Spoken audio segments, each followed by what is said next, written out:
Bumi bertuah, kayu bersambut, sari meruah, salam disebut. Assalamualaikum warahmatullahi wabarakatuh. Halo teman-teman belajar semuanya. Perkenalkan, saya Della Alfionita. Pada kesempatan kali ini, saya akan menyampaikan informasi yang menarik untuk menambah pengetahuan serta wawasan teman-teman semuanya. Pada kesempatan kali ini, kita akan belajar mengenai teks persuasi. Teman-teman sekalian pernah melihat atau membaca sebuah teks persuasi? Untuk mengawali materi, silakan teman-teman sekalian mencermati sajian teks berikut. Apakah kalian mengenali bentuk teks tersebut?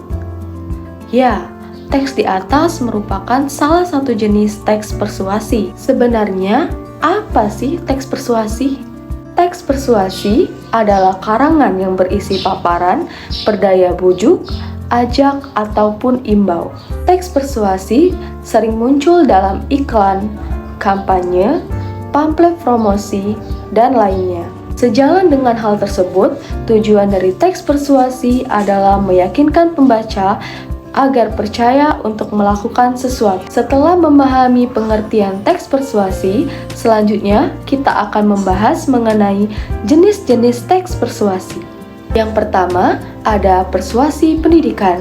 Persuasinya tentu digunakan dalam bidang pendidikan oleh orang-orang yang berkecimpung di dalamnya. Persuasinya tentu digunakan dalam hal-hal yang bertujuan pada pendidikan.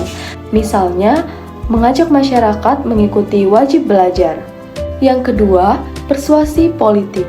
Persuasi ini digunakan dalam bidang politik oleh orang-orang yang berkecimpung di dalamnya. Misalnya, dalam memperkenalkan program pemerintah. Yang ketiga, persuasi propaganda. Persuasi ini digunakan dalam kegiatan kampanye agar pembaca atau pendengar menuruti ajakan dalam kampanye tersebut. Misalnya, ajakan untuk hidup sehat. Dan yang terakhir, adanya persuasi advertensi. Persuasi ini digunakan dalam memperkenalkan suatu barang atau jasa tertentu. Misalnya, iklan suatu produk atau jasa. Kita beralih pada materi berikutnya, yakni struktur teks persuasi. Struktur teks persuasi terdiri dari pertama, pengenalan isu, kedua, rangkaian argumen, yang ketiga, pernyataan ajakan, dan yang terakhir, penegasan ulang. Struktur yang pertama yaitu pengenalan isu, berisi pengantar atau penyampaian isu yang menjadi dasar penulisan ataupun pembicaraan. Yang kedua, rangkaian argumen, berisi pendapat terkait isu yang dibahas.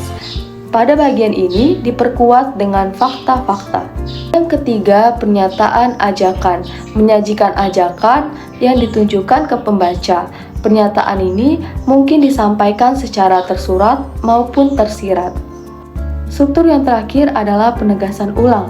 Struktur ini menegaskan kembali pernyataan-pernyataan sebelumnya yang ditandai dengan kata seperti oleh karena itu dan dengan demikian. Setelah membahas mengenai struktur teks persuasi, selanjutnya kita akan membahas mengenai kaidah kebahasaan dari teks persuasi. Kalau berbicara tentang kaidah kebahasaan, artinya adalah aturan kebahasaan. Apa saja aturan kebahasaan dalam sebuah teks persuasi? Yang pertama, memuat sejumlah pendapat dan fakta. Yang kedua, menggunakan kata rujukan. Yang ketiga, menggunakan kata ganti kita. Yang keempat, menggunakan kata teknis atau peristilahan.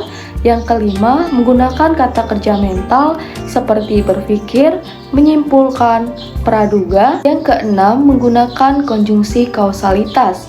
Contohnya, jika, sebab, karena, dengan demikian, akibatnya, dan oleh karena itu. Yang ketujuh, menggunakan kata kerja imperatif seperti jadikanlah, waspadalah, dan hendaknya. Yang kedelapan, menggunakan kata ajakan seperti ayo, mari, lakukanlah.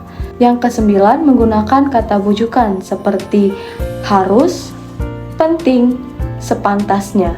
Kita sudah membahas mengenai pengertian teks persuasi, jenis teks persuasi, struktur teks persuasi, dan kaidah kebahasaannya. Tentunya, dalam sebuah teks tidak akan terbentuk jika tidak dibuat ataupun disusun.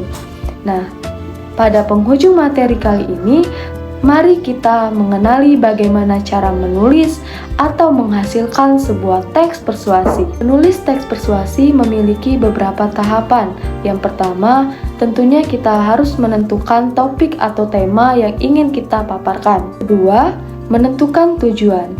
Yang ketiga, kita harus mengumpulkan data dan bahan dari berbagai sumber. Setelah semuanya sedia, langkah selanjutnya kita akan mulai membuat kerangka karangan berdasarkan struktur yang ada. 5. Kerangka karangan tersebut dikembangkan menjadi karangan persuasi.